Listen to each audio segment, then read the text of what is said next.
Welcome to moms kitchen.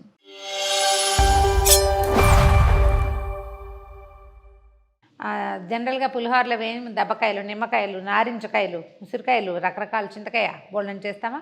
అయితే చింతపండు పులిహోర ఎప్పుడు స్పెషలే.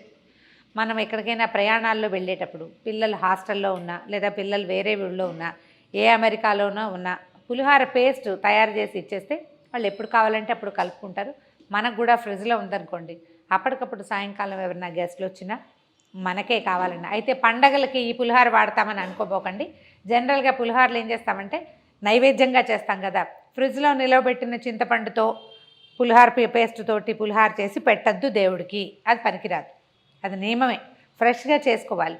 కానీ అలా కాకుండా పిల్లల బాక్సుల్లో కానీ ఈవినింగ్ గబుక్కుని కొంచెం కావాలన్నా, పొద్దునే అన్నం మిగిలింది తిరగమాత వేసుకుందాం అని అనిపించిన ఈ పులిహోర పేస్ట్ని ధారాళంగా వాడుకోవచ్చు. పండగలకి మాత్రం బిల్కుల్ నయ్యి, అస్సలు దేవుడి దగ్గర దీన్ని నిలవబెట్టిన దాన్ని పెట్టకూడదు. అయితే ఏం చేద్దామంటే ఒక 1/4 కిలో పులిహోర పేస్ట్ చేసుకుందామండి.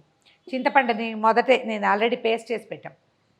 బాగా నీళ్లు మరగబెట్టి దాంట్లో మనకు కావాల్సినంత చింతపండు కొలతగా చేసుకోండి. ఒక 1/4 కిలో లేదా 1/2 కిలో అలా వేసేస్తే పొద్దున్నే కనుక వేడివేడి నీళ్లు మరుగు నీళ్ళు పోసి పక్కన పెడితే మధ్యాహ్నానికి బాగా నానిపోతుంది.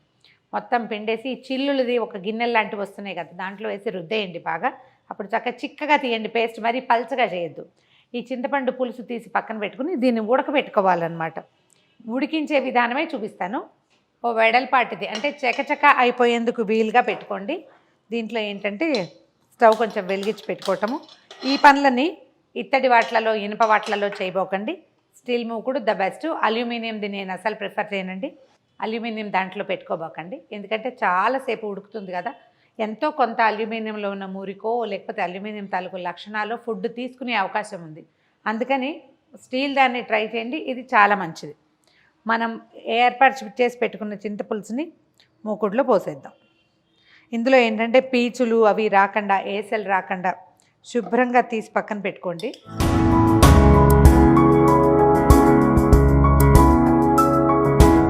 ఈ పులుసు మెల్లిగా వేడెక్కే లోపల ఇంచుమించు ఒక 50 ml, 25 to 50 ml నూనె వేసేద్దాము. నూనెలో ఉడికిన పండు ఏంటంటే ఎక్కువ రోజులు నిలవ ఉంటుంది, బాగుంటుంది కూడా.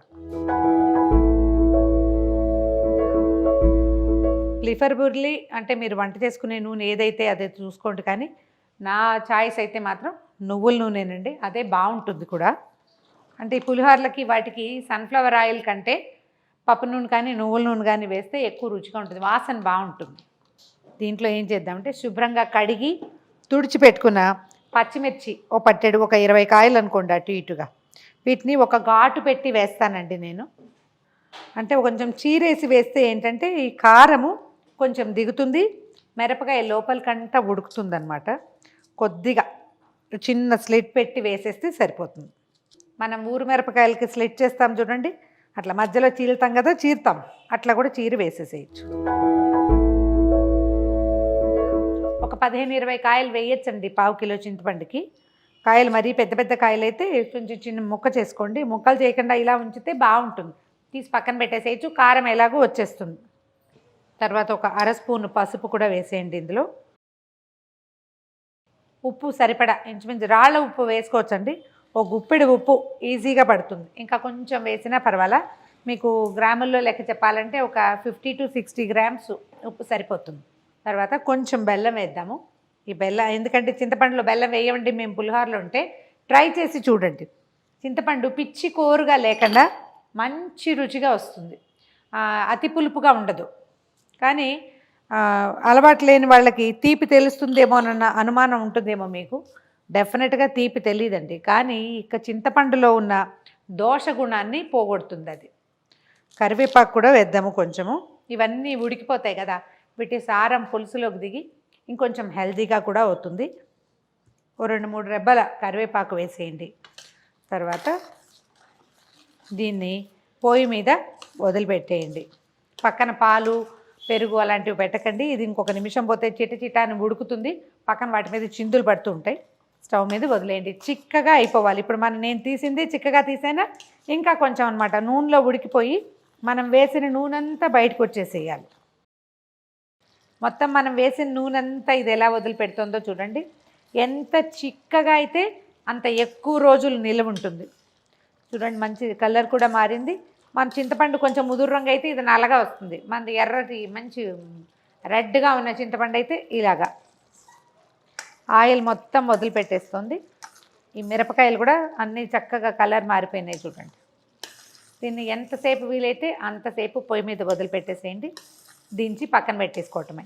దీనికి ఏం లేదు, దీన్ని ఫ్రిడ్జ్ చల్లారనిచ్చి ఫ్రిడ్జ్లో ఒక ఎయిర్ టైట్ డబ్బాలో వేసి ఫ్రిడ్జ్లో పెట్టేసేయండి. 6 months పాటు హ్యాపీగా నిల్వ ఉంటుంది.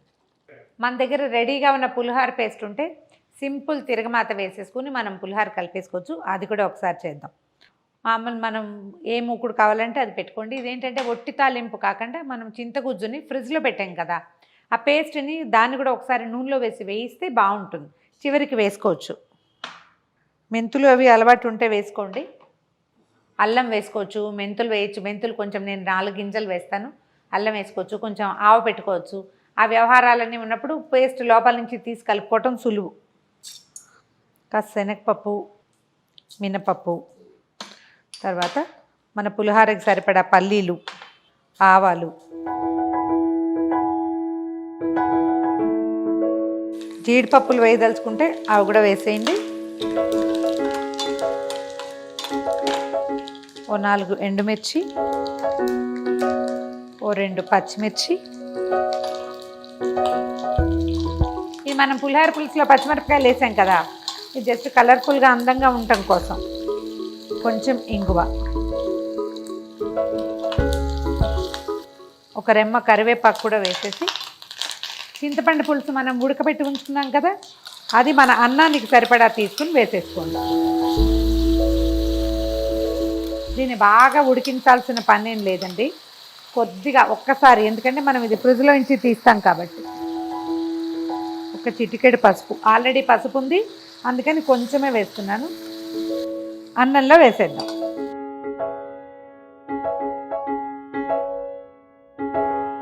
చక్కగా కలిపేసుకోవటమే. ఒకవేళ ఉప్పు అవసరము అని అనిపిస్తే ఒక చిటికెడు చివరికి వేసుకుందాము. ఈవెన్గా కలిపేసుకోవటము. అవసరం అనుకుంటే ఒక చిటికెడు ఉప్పు సరి చేసుకుని వడ్డించేయటమే. పులిహోర పులుసుతోటి పులిహోర చేసుకోవటం చాలా ఈజీ. సంవత్సరానికి ఒకసారి 2 సార్లు చేసి పెట్టుకుంటే 6 నెలల పాటు ఉంచుకోవచ్చు. అంటే ఇంట్లో ఉండే వాళ్ళకి అవసరం లేదనుకుంటే బయట ఉన్న పిల్లలు, స్టూడెంట్స్గా ఉన్నవాళ్ళు, తర్వాత కొత్తగా పెళ్ళైన ఆడపిల్లలు, వీళ్ళకి చాలా సహాయంగా ఉంటుందండి. ప్రయత్నం చేసి